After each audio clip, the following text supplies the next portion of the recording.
What the heck? Huh?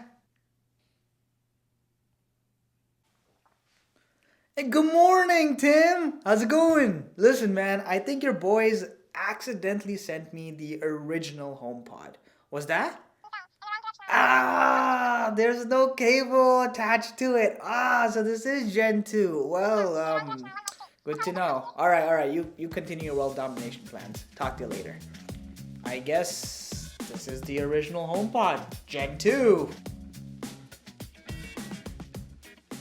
This right here is Apple's HomePod 1.2, or as Apple likes to call it, Generation 2. And well, sarcasm aside, the HomePod is a very familiar product, especially when compared to its original predecessor. But despite that, there are a lot of interesting things to talk about here, both new and things that, well, might just bring certain memories from the past. So let's do a detailed review and see exactly what the HomePod Gen 2 has to offer and whether or not you should put your cash towards it. Starting off with the obvious, the design. Now, at first glance, the HomePod Gen 2 seems more or less the same as the previous generation. However, there are a couple of subtle differences.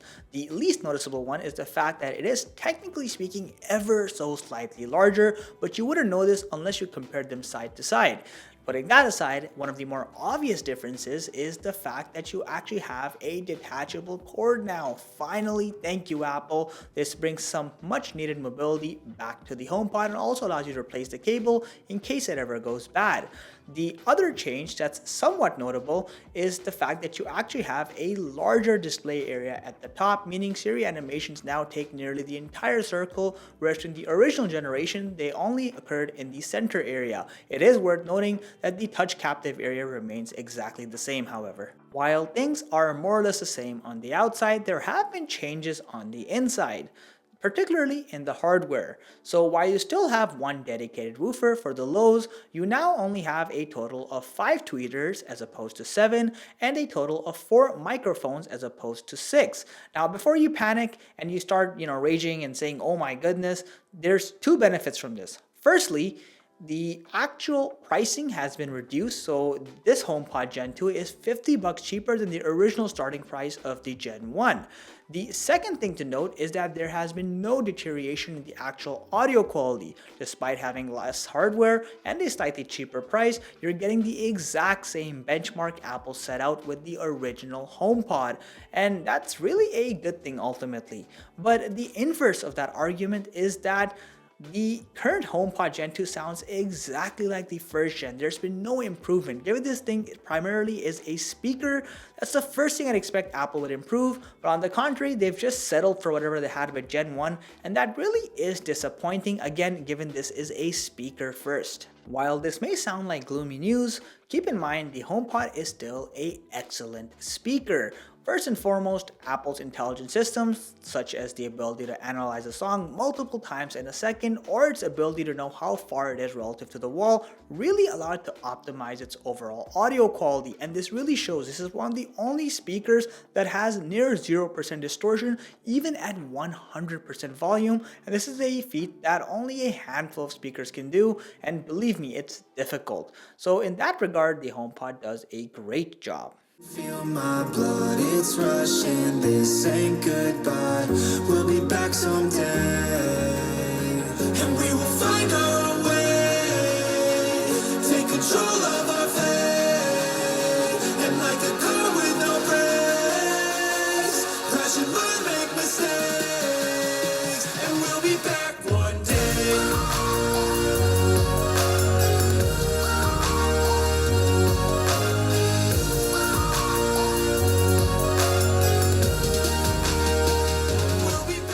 Now, technically speaking, you can use the HomePod Gen 2 in a TV speaker setup. However, it's only going to work over AirPlay 2 or via Apple TV, which basically means if you have, let's say, a PlayStation 5, no, you can't reproduce the sound from that, which really limits the ability of the HomePod to replace any traditional speaker system. You're much better off investing in a proper soundbar as opposed to relying on this unless you only genuinely use Apple TV. If I'm ever having a bad day or I feel useless, I I just remember, Shapar, keep in mind Apple has a voice assistant, and I instantly feel better. This thing has not evolved in the slightest since it first came out, and Siri remains the dumbest voice assistant I've seen. That's an objective fact, trust me on this one. Now with that said, Siri can still handle simple commands like, for example, taking a phone call, or if you ask some basic stuff, making phone calls, sending text messages. However, ask anything that's even remotely complex, such as converting two separate types of measurements, and you immediately see just how useless it is.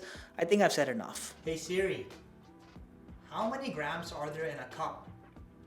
Grams and cups are not compatible. Now, one more noteworthy addition to the new HomePod is the built-in humidity and temperature sensor we find over here. So while at first glance it may seem pretty basic, such as the ability to know what the room temperature is, there are definitely some nice possibilities in terms of automation here. For example, you can set automations where if it gets too hot, certain smart accessories like the air conditioning or the fan can turn on, as long as they're of course compatible and Matter certified. But again, I think in the coming months we'll see a lot of useful applications as more and more compatible accessories get released into the market. My final take: the HomePod definitely brings some much appreciated subtle improvements, but there's nothing really here that seems different than the original HomePod. It's still the same speaker with a similar level of performance, and knocking off $50 isn't enough in my opinion to convince the consumers that this is a speaker they should invest in. So really the only people who will probably be interested in the HomePod Gen 2 are the exact same people interested in Gen 1,